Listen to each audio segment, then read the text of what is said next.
तो मूवी शुरू होती है अजय चंद्रन को दिखाते हुए, जो कि अपर्णा नाम की लड़की से कोर्ट मैरिज कर रहा होता है कि तभी उसे पुलिस का कॉल आता है कि इलेक्शंस आ चुके हैं, तो वो अपने पिता की लाइसेंस पिस्टल को जमा करवा दे। और उनको नोटिस काफी पहले भेजा गया था, लेकिन आज लास्ट डेट है, लेकिन फिर भी उसके पिता नहीं आए। इस पर वो ये कहता है कि शायद से नोटिस नहीं मिला होगा और वो शायद भूल गए होंगे। वो बताता है कि फिलहाल वो किसी जरूरी काम से बाहर है और शाम तक ही घर आ पाएगा। इस पर ऑफिसर ये बोलता है कि कोई दिक्कत नहीं है, वो खुद घर जाकर उस पिस्टल को कलेक्ट कर लेंगे। अब अजय अपने पिता को कॉल करता है और ये पूछता है कि गन का क्या हुआ, तो हमको पता चलता है कि उन्हें नोटिस मिल चुका था और उन्हें पिस्टल सबमिट भी करनी थी, लेकिन अजय के पिता अप्पू पिल्ला वो गन कहीं पर रखकर भूल गए या फिर वो खो चुकी है, जिसे वो लोग ढूंढ रहे हैं। तभी अजय का फ्रेंड और ऑफिसर शिवा उससे बात करते हैं कि वो गन उन्हें जल्दी ढूंढ लेनी चाहिए क्योंकि उसका मिस यूज होने पर दिक्कत होगी और वो मिल ही नहीं रही है, तो उन्हें उसकी मिसिंग रिपोर्ट लिखवानी पड़ेगी। अब अजय शादी की फॉर्मेलिटीज को कंप्लीट करता है और यहाँ पर उससे मिलने प्रशोभ आता है, जो कि उसकी एक्स वाइफ प्रवीणा का भाई है, जो कि अब इस दुनिया में नहीं है क्योंकि उसको कैंसर की प्रॉब्लम थी, जिसकी वजह से वो दुनिया में नहीं रही। और यहाँ पर प्रशोभ के अजय के साथ अच्छे रिश्ते थे। अब अजय और अपर्णा घर आते हैं जहाँ पर पुलिस आई हुई थी और उन्हें भी गन नहीं मिल रही होती। साथ ही साथ अप्पू पिल्ला थोड़ा सा चिढ़ने लगता है। अजय भी यहाँ पर आ जाता है और पुलिस ऑफिसर ये कहता है कि गन का लाइसेंस 3 साल पहले रिन्यू हुआ था, तब वो पुलिस स्टेशन आई थी और उसे वापस भी भेजा गया था और उन्हें ख्याल रखना चाहिए था, वो कहीं गलत हाथों में गई तो मिस यूज हो जाएगी और इलेक्शन ना आए होते तो उन्हें गन का पता भी नहीं चलता। और अप्पू असल में एक रिटायर्ड आर्मी ऑफिसर है, तो उनसे तो ऐसी लापरवाही की उम्मीद भी नहीं की जा सकती थी, जिस पर अप्पू और चिढ़ जाते हैं और थोड़ा बहुत वहाँ पर उन्हें सुनाकर अंदर चले जाते हैं। अब ऑफिसर अजय से बात करते हैं कि वो जल्दी से जल्दी गन की मिसिंग कंप्लेन लिखवाए और लाइसेंस की फोटोकॉपी भी अटैच करे। खैर अब रात में अजय अपने भाई प्रसाद से बात करता है, जो कि काफी समय पहले ही यहाँ से जा चुका है। उन्हें अपर्णा भी ज्वाइन करती है और प्रसाद उसे परेशान न होने की सलाह देता है। साथ ही साथ अपर्णा भी बताती है कि वो अभी अपनी जॉब छोड़ चुकी है, तो वो लोग यहीं पर रहने वाले हैं, यानी कि ये अजय की दूसरी शादी है अपर्णा से। खैर थोड़ी देर के बाद में वो सोने जाने लगते हैं और वो अपर्णा को समझा देता है कि उसके पिता आर्मी में थे, तो उनका डिसिप्लिन थोड़ा सा स्ट्रिक्ट है, बाकी वो किसी को ज्यादा परेशान नहीं करते।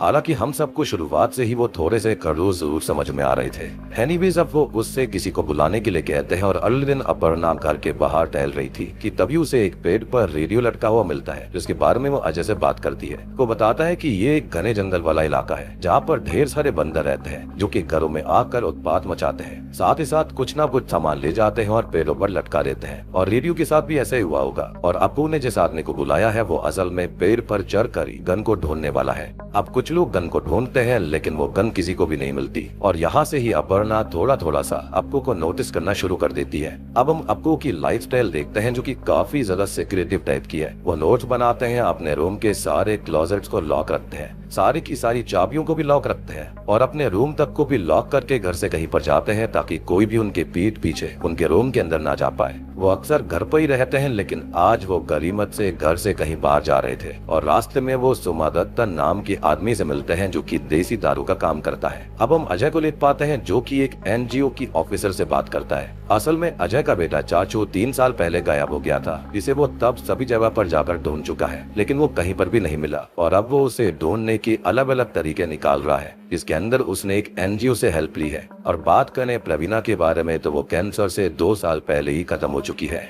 अब बात करें अपर्णा के बारे में, तो उसे अजय के बारे में सब कुछ पहले से ही पता है और वो भी चाचू को ढूंढने में उसका पूरा साथ दे रही है। यहाँ पर अब वो उस ऑफिसर से बात करते करते बहुत ही ज्यादा इमोशनल हो जाता है, जिससे हमको पता चलता है कि वो अपने बेटे से कितना प्यार करता है। अब अगले दिन वो ऑफिस में था, जहाँ पर खबर आती है कि जंगल में कुछ गन शॉट्स फायर हुए हैं और जब टीम वहाँ पर जाती है तो ये पता चलता है कि ये गन शॉट्स किसी बड़ी या फिर यूजुअल हंटिंग गन के नहीं, बल्कि किसी छोटी गन लाइक पिस्टल या फिर रिवॉल्वर के हैं। अब यहाँ हम सुमा दत्तन को भी देखते हैं, जिसकी किसी से किसी बात पर लड़ाई हो रही थी। और हम उसका पास्ट भी जान ले तो 40 साल पहले तक वो एक नक्सलाइट हुआ करता था, यानी कि टेररिस्ट हुआ करता था, जो कि छुप कर काम करता और गांव वालों को उसके बारे में पता नहीं था। लेकिन एक दिन हुआ ये कि बॉम्ब बनाते हुए उसका अपना ही हार्ट डैमेज हो गया था और तब से सबको उसकी असलियत का पता चल गया और उसका नाम जो कि तब खराब हुआ था वो आज तक खराब है। लोग उसे तब जिस नजर से देखते थे आज भी वैसे ही देखते हैं, यानी कि एक टेररिस्ट की तरह। अब अजय घर आकर अपने भाई प्रसाद से बात करता है, जो कि ये बोलता है कि जंगल में जो गन चली है तो यहाँ पर शायद वो पिता की गन हो सकती है, लेकिन अजय को ऐसा नहीं लगता था।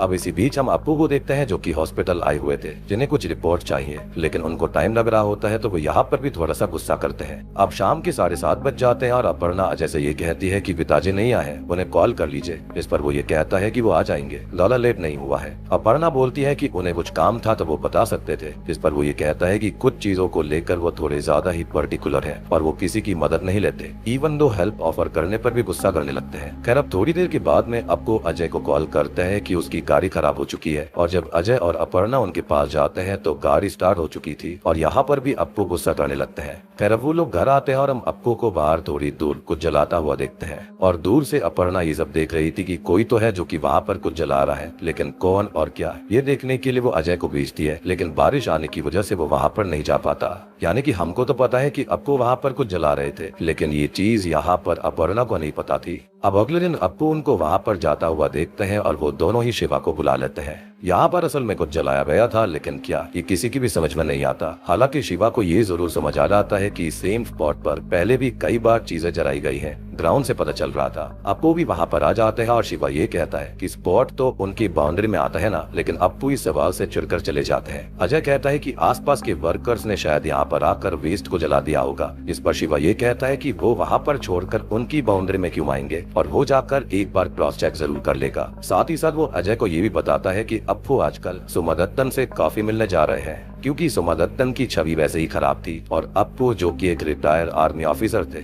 उनका ऐसे इंसान से मिलना ठीक नहीं था। अब अपर्णा अजय से उसके बारे में पूछती है तो अजय ये बताता है कि सुमदत्तन एक नक्सलाइट हुआ करता था और उसके पिता उसके साथ काम करते थे। उन दोनों की दोस्ती और बॉन्ड बहुत ही अच्छा था और सुमदत्तन तब घर पर भी आता जाता रहता। 1970s के अंदर नेलुम्बोर केस हुआ था, जिसके अंदर मुंसिफ कोर्ट के रिकॉर्ड रूम को जलाया गया, जिसकी सस्पेक्ट लिस्ट में अप्पू का भी नाम था। लेकिन अप्पू के पिता काफी ज्यादा इन्फ्लुएंशियल पर्सन थे, जो कि अप्पू का नाम केस से क्लियर करते हैं, जिसके बाद उन्होंने आर्मी ज्वाइन कर ली थी। अब शिवा यहाँ पर आकर अजय को ये बताता है कि कर्नाटका से चाचू के बारे में ईमेल आया है और अजय को जाना पड़ेगा। अगले सीन में वो लोग वहाँ पर जाते हैं, जिन्हें एक बॉडी आइडेंटिफाई करनी थी, शायद से ये चाचू की हो सकती थी। और अब वो भारी मन से बॉडी को देखता है और रात की सांस लेता है, क्योंकि ये उसके बेटे की नहीं थी। सभी घर लौट आते हैं और आज एक लेडी ऑफिसर किसी काम से घर आती है, जो कि अप्पू से उसका नाम, घर का नाम, बेटों का नाम पूछती है। और अपर्णा ये नोटिस कर रही थी कि अप्पू अपने फोन से देख देख कर अपने बेटों का नाम बता रहे थे। वो इसके बारे में अजय से भी बात करती है कि अप्पू उसका नाम नहीं लेते, उसे गुस्से से बुलाते हैं, लेकिन एक दिन वो उसे देखकर नॉर्मल थे, मानो कुछ है ही नहीं। और उसने उनका फोन भी देखा था तो उसने 10 के आसपास ही कॉन्टेक्ट देखे, जो कि बहुत ही वियर्ड बात थी,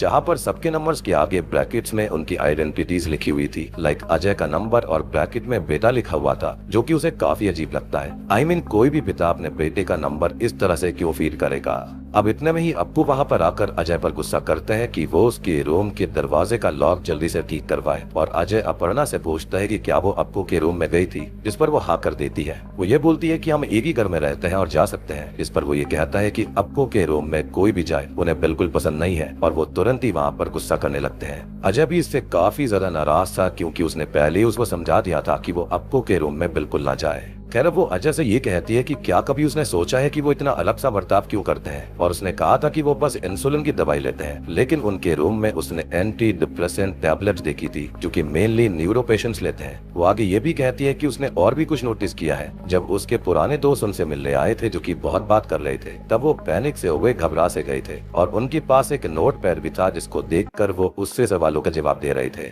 और उनके फ्रेंड के जाने के बाद में उन्होंने नोट पैड में कुछ और भी लिखा था, और उसे ये लगता है कि उस दिन जब उन्होंने कॉल किया था कि कार शुरू नहीं हो रही है, जबकि वो ठीक थी, तो उसके हिसाब से वो घर का रास्ता भूल गए होंगे और इसलिए उन्होंने उसको बुलाया। अब अजय उसे बताता है कि उन्हें बहुत समय से मेमोरी इश्यूज हो रहे हैं, और ये चीज सबसे पहले चाचू ने ही नोटिस करी थी कि वो एक काम करते करते दूसरा काम करने लगते और पहला भूल जाया करते। वो चीजें रखकर भूल जाते हैं, और जब उन्होंने उनसे बात करने की कोशिश करी तो वो बहुत ही ज्यादा गुस्सा करने लगे थे। तो उन्होंने उनके एक दोस्त को बुलाया। वो दोस्त उनसे थोड़ी बहुत बात करके अजय को बताते हैं कि उन्हें मेमोरी लॉस इश्यूज कंफ्यूज है और वो अपने उस दोस्त को भी पहचान नहीं पाए थे, बल्कि उन्होंने दीवार पर लगी हुई फोटो से इतना समझ लिया था कि हाँ, उन दोनों के बीच में कुछ कनेक्शन है और वो नॉर्मल बातें करते रहे। वो आगे बताते हैं कि जब वो आर्मी में थे तो काफी स्ट्रिक्ट हुआ करते थे, उन्हें सब कुछ परफेक्ट चाहिए होता था, लेकिन वो चीजें बोलते रहते थे। तो उन्होंने एक बार अपनी सर्विस रिवॉल्वर घुमा दी थी, जो कि बाद में मिल तो गई थी, लेकिन आर्मी रेप्यूटेशन के लिए उन्हें वहां से निकाल दिया गया था। वो सब जानते हैं कि उनके साथ कुछ तो गलत है, लेकिन वो खुद को ऐसे रखते हैं कि किसी को उनकी कंडीशन के बारे में पता ही ना चले और कोई उनका मजाक ना बनाए।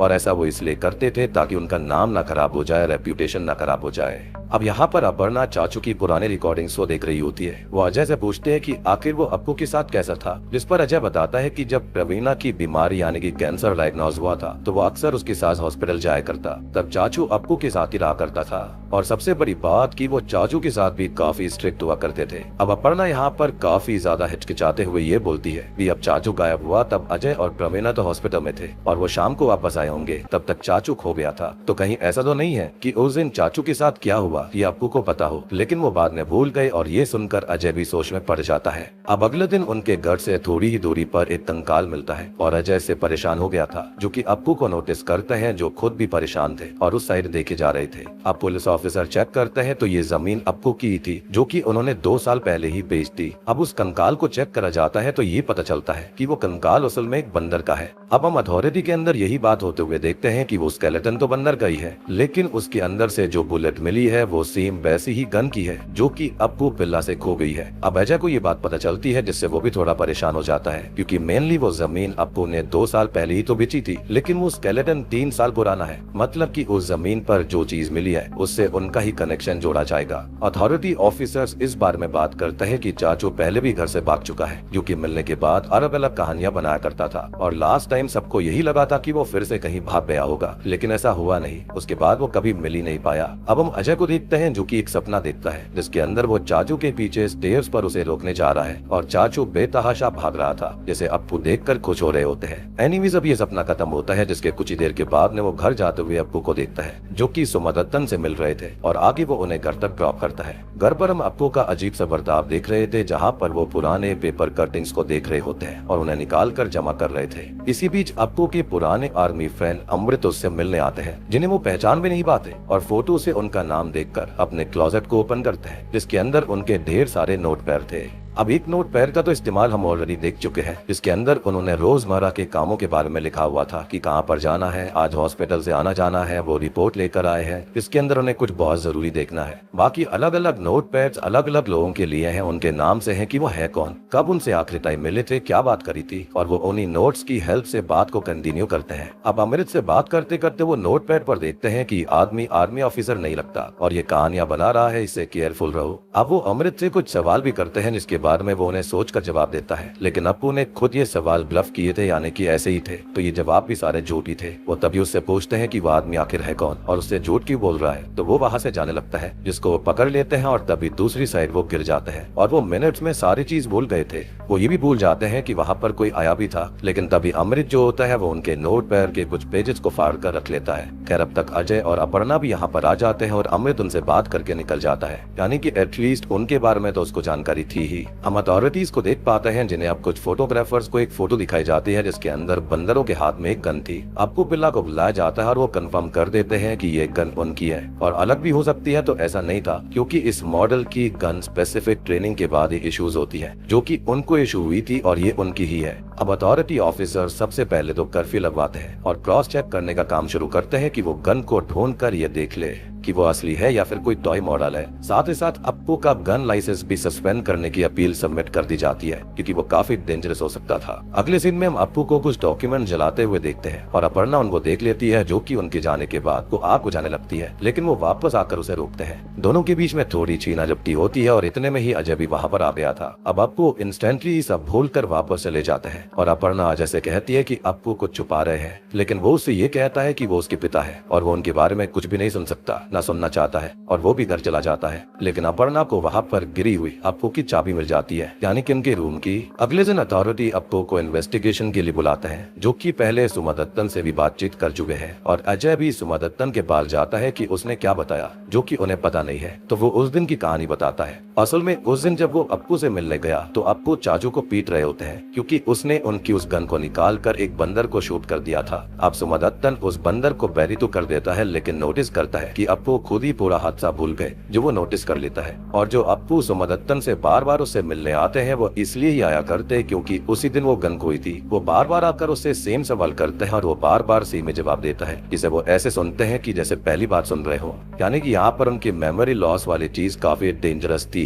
और अब आपको समझ में आया होगा कि वहाँ पर वो जो बंदर मिला था वो कैसे मिला था। एनीवेज यहाँ पर अथॉरिटी ऑफिसर्स उनसे सवाल करते हैं जिसका अप्पू जवाब नहीं दे पाते, क्योंकि उन्हें कुछ याद ही नहीं था और वो काफी परेशान हो जाते हैं। तभी हम अमृत को देखते हैं, जो कि असल में उनके डॉक्टर हैं, ना कि उनके फ्रेंड, जो कि अजय से बात करते हैं कि अगर अप्पू ज्यादा देर तक वहाँ पर रहे तो उनको और दिक्कत हो जाएगी। अब यहाँ जो अप्पू होते हैं वो पैनिक होकर अपने पैंट के अंदर ही पेशाब कर देते हैं। और तभी अजय और अमृत उन्हें उनकी मेडिकल कंडीशन के बारे में बताते हैं। साथ ही साथ वो मेंटल इलनेस का सर्टिफिकेट भी दिखाते हैं, जो कि उन्हें 16 साल पहले आर्मी से टर्मिनेट करते हुए दिया गया था। ऑफिसर्स ये देखकर खुद परेशान हो जाते हैं, क्योंकि उन्होंने एक मेंटली अनस्टेबल इंसान को गन लाइसेंस दिया था, जो कि उन पर ही भारी पड़ सकता है। तो वो उन्हें जाने देते हैं और ये बात भी वो खुद राज रखेंगे, ताकि यहाँ पर उन्हें खुद दिक्कत ना हो जाए। तभी हम अपर्णा को देख पाते हैं, जो कि जले हुए पेपर्स में से बचे कुछ आधे जले नोट्स को चेक करती है, जिसमें उसे एक नोट मिलता है जिस पर यह लिखा हुआ था कि उस दिन 2 बुलेट्स गायब हुई थी, ना कि एक, जिससे कि उसके दिमाग में वो सब दौड़ जाता है, जो कि हमारे दिमाग को भी हिला सकता है कि चाचू ने एक शॉट फायर किया था तो दूसरी बुलेट कहाँ पर गई। खैर थोड़ी देर के बाद में अजय और अप्पू घर आते हैं और अप्पू अपने रूम में अपर्णा के आने से बहुत ही गुस्सा थे। अजय अपर्णा के ऊपर भी गुस्सा करता है कि वो वहाँ पर क्यों गई और क्या पता लगाना चाहती है, लेकिन अब वो उसे अप्पू की गन दिखाती है, जो कि उनके ही क्लोजेट के सीक्रेट चेम्बर में छुपी हुई थी। और शायद से वो इसलिए ही वहाँ पर इतने लॉक लगा कर रखते थे। और वो उनसे ही सीधा सवाल करती है कि उनके पास ही कब से गन है, तो वो कहानी क्यों बना रहे हैं कि गन खो चुकी है, जिससे वो भी सोच में पड़ जाते हैं। वो उससे डॉक्टर की बात कहती है कि अप्पू के हाथ में है कि वो क्या याद रखना चाहते हैं, क्या भूलना चाहते हैं, और वो ऐसे सच्चाई से एस्केप हो सकते हैं। वो आगे ये कहती है कि क्या हो अगर उस दिन अप्पू से कोई गलती हुई हो, क्या हो अगर उस दिन चाचू उनकी वजह से खोया हो और उन्हें वो चीज याद ही नहीं है जिस पर वो उसे चुप कर देता है। तभी वो ये बताता है कि अप्पू खुद इन्वेस्टिगेशन कर रहे हैं कि आखिर तब क्या हुआ था। वो ये सोचते रहते हैं कि कहीं उन्होंने तो कोई गलती नहीं कर दी, इसलिए वो सारे नोट्स बनाते हैं और खुद को गुनहगार मानते हैं। इसलिए उन नोट्स को जला देते हैं ताकि वो उसे भूल जाए, और भूलने के बाद वो फिर से उसे शुरू करते हैं और हर बार उन्हें वो पहली बार ही लगता है।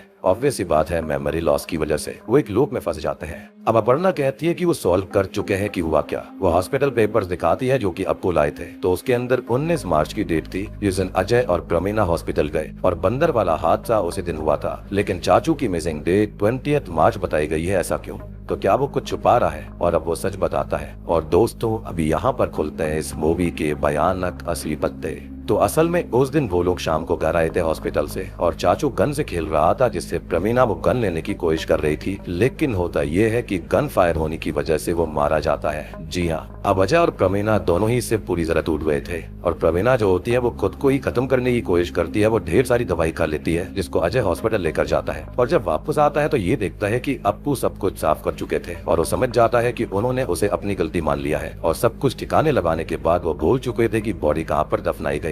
अब कुछ महीने बीत जाते हैं और प्रमीना की हालत कैंसर से खराब थी, सारी रात उसको दुख भी था। वहीं अजय देखता है कि अप्पू नोट्स को जला रहे होते हैं। वो उनके पास जाता है और वो उससे बात करते हैं, जो ये जानते हैं कि उस दिन क्या हुआ था और शायद उन दोनों में से किसी ने कुछ किया, लेकिन वो सब भूल जाएंगे और ये सच कभी बाहर नहीं आएगा और वो खुद ही इस रियलिटी से एस्केप कर लेंगे, क्योंकि सच बाहर आने के बाद प्रमीना पर और मुसीबत आएगी जिसे वो झेल नहीं सकती। इनफैक्ट यहाँ पर इंटरेस्टिंग चीज ये थी कि चाचू को सबसे पहले इस बीमारी के बारे में आइडिया लग चुका था कि उसके दादाजी जो है वो हर काम को करने के बाद उसे भूल जाते हैं और इसलिए वो बार बार उनकी गन को निकाल कर उससे खेला करता था और उसी के चलते ये सब हो गया। यानी कि इसमें किसी की गलती नहीं थी, लेकिन अल्टीमेटली सब खुद को ही ब्लेम कर रहे थे कि हमारी वजह से हुआ, हम इसको रोक सकते थे। एनीवेज प्रेजेंट टाइम में अजय कहता है कि उन्होंने सब मिटा दिया और वो कहानी बार बार चल रही है, जिसके अंदर वो भी एक कहानी जी रहा है जो कि चाचू को सब जगह ढूंढता है, बेसिकली अपने दर्द और गिल्ट को छुपाने के लिए। लेकिन वो उनसे कुछ नहीं पूछता, क्योंकि वो सवाल अपने साथ एक दर्द लाएगा जिसको वो कोई भी नहीं झेल पाएंगे। वो सालों से उन्हें उन्हें उस लूप में फंसा हुआ देख रहा है और वो खुद भी सालों से एक झूठ को जी रहा है जिसे अब अपर्णा भी मान जाती है। अब मूवी के फाइनल सीन में वो दोनों और प्रशोभ जो होते हैं वो चाचू को ढूंढने नागपुर जा रहे थे। मतलब कि अब अपर्णा भी अपने परिवार के लिए इस झूठ को जीने के लिए तैयार है ताकि किसी को कोई गिल्टी ना हो। इसी के साथ मैं किष्किंधा कान्नम मूवी यहीं पर खत्म हो जाती है। तो दोस्तों ये थी किष्किंधा कान्नम फिल्म की कहानी। उम्मीद करता हूँ कि आपको पसंद आई होगी।